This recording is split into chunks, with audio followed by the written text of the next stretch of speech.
Welcome to Weekly Digest, where we highlight the works of ministers of government as they push the administration's development agenda. Residents of Campbelltown and its satellite Princeville in Region 8, Petaro-Siperuni, now have the use of two brand new tractors to advance their economic development.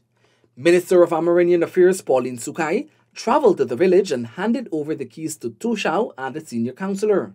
This is part of the government's drive to increase agricultural production countrywide and assist Amerindian communities to prosper.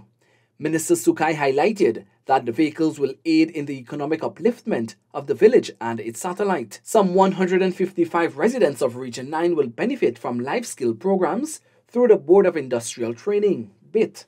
Minister of Labour Joseph Hamilton launched its 2022 courses in Beena Hill and Lethem.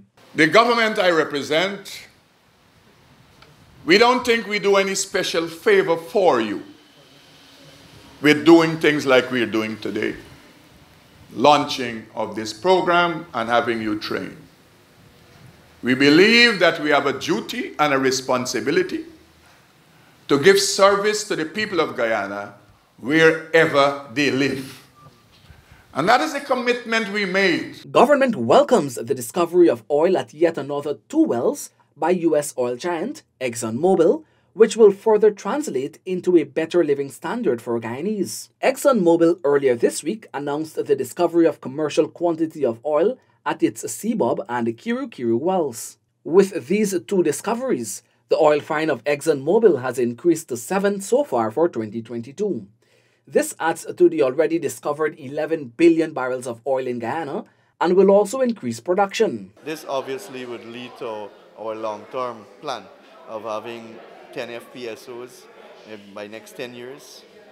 We already signed 2 other production licenses, Payara and Yellowtail. Yaru would be the next development that will come on board in the Stabroek block. And definitely these resources now discovered will add to the other developments to come.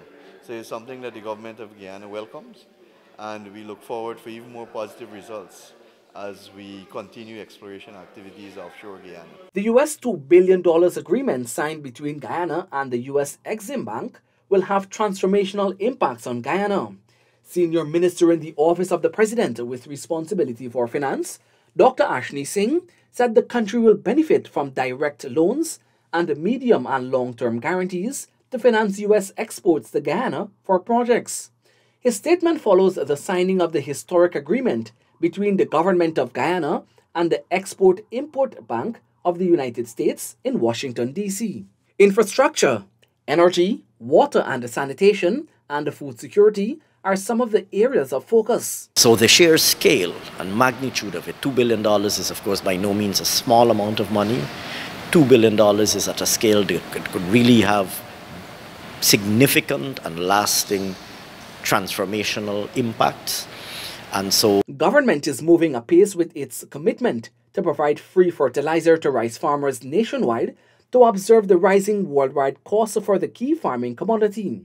Agriculture Minister Zulfikar Mustafa disclosed that the contracts to secure the fertilizer will be awarded to suppliers soon. I want us to have a clean and transparent list, a list that reflects what is taking place right now in the country in terms of those persons who would have cultivated or who would have planned their land.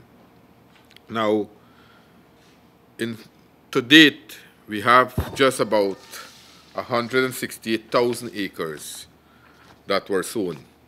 But we are anticipating by the end of this month we might have some more new acreage because people are still sowing. The rice industry rakes in massive revenue for the country, hence the government's investment in the sector. This is a substantial help for you all to ensure that we go back to the crop. Hopefully we can get better yield. I am not so optimistic about the weather pattern. This is real climate change. We have to devise some strategy. I am hoping that next year we will bring out another better variety. Farmers of Number 5 Village, Region 5, will receive assistance from the Ministry of Agriculture to improve their breed of pigs.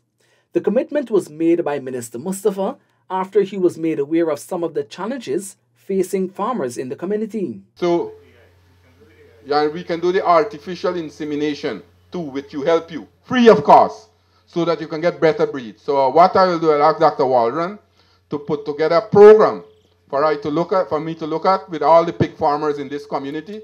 How many of you all need artificial insemination, and we'll do it free of cost so that you can get better breedings. Farmers will also be receiving additional assistance from the ministry to improve their drainage system. Rest assured that we'll work with you. We'll help you. As I said, we have a philosophy in our party and government that we will work and ensure that we ease the burden on the poor and ordinary Guyanese. So I just want to make some commitment here this afternoon that I will send back our technical people in the area, but within a week, I will make a machine available. We'll clear the dam, the number 4 dam, and we'll clear it out. And those areas that need drainage, we'll work with you to get those areas drained. The first flock of the black-belly sheep from Barbados is expected in Guyana by next week. We'll be having 1,000 black-belly sheep coming from Barbados. The ship will be leaving in a week time, leaving Tuesday, to bring these sheep, and right here in Region 5. President Dr. Mohamed Irfan Ali launched the Black-belly Sheep Project in Mahaika Berbice back in March, where he said the region could be the livestock capital of the Caribbean. It is an investment of US $3 million for 2,000 black-belly sheep. The second batch of sheep will arrive in the near future. Close to 100 farmers have already signaled their intention to be a part of the project, making close to 1,400 acres of their land available. Farmers from the riverine community of Manawarin, Region 1, will soon benefit from a number of critical interventions as government moves towards improving and developing agriculture in hinterland communities. What we'll be doing, as you are so inclined that you want one here to make your product more value, to bring more value to your product, I am committed here today that we'll donate $2 million to the village to construct an agro-processing facility. And that will happen very shortly. Very shortly, Mr. Raymond will work along with you to ensure that we build that facility. The community, we can give the spec to the village council. We will help you all, and you all could do the labor and build that facilities, so that you will have that immediately within another few months. The Ministry of Housing and Water is working out the modalities to commence the distribution of steel and cement as part of the government's support program for home builders. I've had persons who coming to my gate asking about the program, right? Obviously, if you hear anything about assistance for a sling of cement and steel, or depending if it's the higher bracket, 2 slings of cement, you want to know as quickly as possible. We have the information, but we want to ensure that when we present, as all we've always done, we present that package in transparent and as much information as possible. So within a week time, if you may, or even before, but just give us within a week. His Excellency Dr. Mohamed Irfan Ali announced that persons constructing homes that cost $6 million or less will get the steel needed for the construction of the foundation and 1 sling of cement. Homes that cost from $6 million to $25 million, the government will also provide 2 slings of cement. The Ministry of Housing and Water signed a Memorandum of Understanding with Republic Bank Limited for financing the construction of 500 low-income homes at Lenora, Region 3. Minister Colin Crowell and Suzanne Rodrigues witnessed the signing between CHNPA's Chief Executive Officer, Sherwin Greaves, and Republic Bank's General Manager, Credit, Venus Fritz. Minister Crowell said that the project will commence immediately with the construction of the first 100 homes. And so this collaboration starts immediately. In fact, in the new week, one can see the commencement of the tying of this, what you call the steel, for the foundation work to commence the construction of these 500 houses. The first 100, that is, will commence next week. And so we are happy about this. All across this country, all across the regions. Over 100,000 local and overseas patrons flocked the 2022 International Building Exposition held at the National Stadium Providence, East Bank, Demerara, from July 22 to 26. It featured some 356 local, regional and international companies in manufacturing, engineering, financing, construction and other services. All the testimonials that we have heard, the thousands of persons that traversed here, the amount of persons that would have stopped me and all members of the committee when we were walking around, and the response from the exhibitors themselves, they have all said yes. we have exceeded their expectation. Minister Kroll said notwithstanding the inclement weather, works on the Eccles to Grey Diamond 4-lane highway on the east bank of the Marara are progressing smoothly. The contractor for the $13.3 billion project was awarded to 12 contractors in December last year. The project has been divided into 12 lots. The thoroughfare will connect it to the already completed Mandela to Eccles 4-lane road. The CHNPA took its flagship Dream Realized exercise to the International Building Expo 2022, which saw 5,000 people receiving house lots. The distribution of the 5,000 house lots at Building Expo adds to the close to 12,000 already distributed since the PPPC took office in August 2020. Minister of Housing and Water Colin Kroll said that the intention is to distribute 22,000 lots to Guyanese by the end of 2022. It means, therefore, there will be more allocation exercises over the next coming months before the year is finished. So where are some of these areas? Well, we have more to be opened on the west coast of Damara, new areas on the west coast of Damara, inclusive of the East Bank. Damara is becoming a bit saturated in the sense that, for us to have more available land. So we'll have to seek further locations.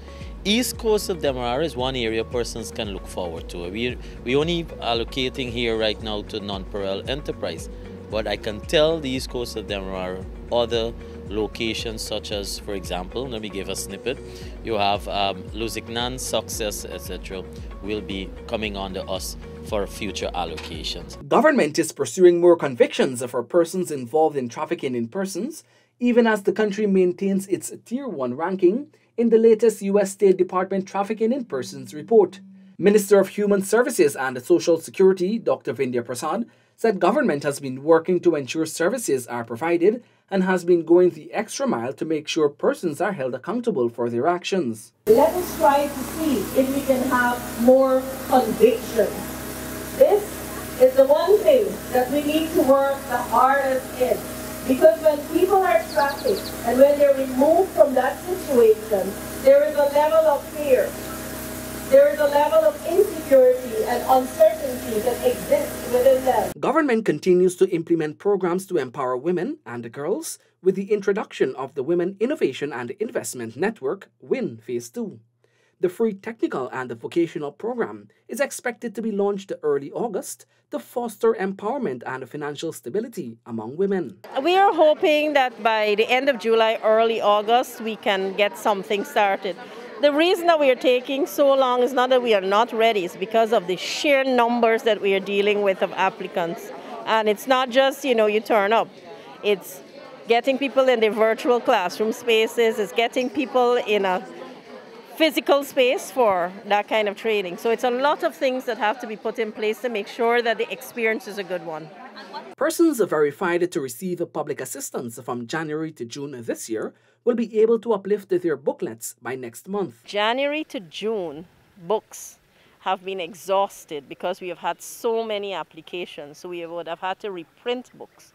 So while people have been approved, many of them would not have received January to June. So we are hoping at least by August. Local Government and Regional Development Minister Nigel Darmlal said despite the recent setbacks caused by inclement weather, works on the $63 million Monreal Market on the east coast of Demerara will be completed soon. I believe that when the market is complete, it is going to be very wholesome, and that the vendors as well as the shoppers who go there are going to have a much enhanced experience. So we'd be happy if they can give us some time just to make sure that it gets complete. The Ministry of Health has organized the training for laboratory staff regionally to combat the infectious monkeypox disease, which is rapidly spreading around the world. The training commenced on Thursday, July 28 at the National Public Health Reference Lab by a staff who was recently trained by PAHO WHO in Jamaica. The ministry would be engaging different stakeholders, and we have organized a training for laboratory staff from different regions of Guyana to get them more acquainted with monkeypox, how to identify, how to diagnose, and when we diagnose, how to take samples so that we can do the PCR testing. So that training is going to happen tomorrow, and we have representatives from each of the regions who would be participating. The training would be conducted by one of our staff at the National Public Health Reference Lab, who herself would have had training by PAHO WHO in Jamaica. So she brings to Guyana that experience of how to do these testing and what are the protocols that we should be observing. Over 10,000 residents of Melody Damishana and the surrounding East Coast Demerara villages will benefit from improved quality of potable water with the construction of a US $8 million water treatment plant at Bachelor's Adventure. The tenders will open on the 9th of August, which will see about 10,000 persons or beneficiaries or households receiving treated water from maybe about Collingen to about Haslington, for that range. The residents were also assured that they will not be left out of the development that is taking place across the country. Residents of Melody Damishana and the surrounding communities were also encouraged to join the medical profession as there is need for human resources. Health Minister Dr. Frank Anthony, who was part of a community outreach, said although the government has started training persons, more Guyanese are needed to bridge the existing gap in the medical field. We have also started training a lot of healthcare workers, and our intention is that we need to train more nurses. And so later on, maybe we'll be talking to some of you who have interest or know somebody who got an interest in doing nursing, community health, becoming a community health worker, becoming a medics, becoming, we have about 20 different training programs in the Ministry of Health. And we want people, we need people, and therefore we want persons to take advantage of these opportunities so that you can have a career in health. They will also get better access to the Guyana Online Academy of Learning Gold Scholarship Program. They have been assured that government will use their recommendations when crafting Budget 2023 to improve their lives. This engagement will have a bearing in what goes into next year's budget based upon our discussions with you. And that is the type of governance that we practice right across the length and breadth of Guyana. Improved accessibility for residents of Melody Damishana was also a commitment made by government. That's it for this edition of Weekly Digest. For these and other government-related information, do log on to our website, dpi.gov.gy, and our social media platforms as well. Goodbye.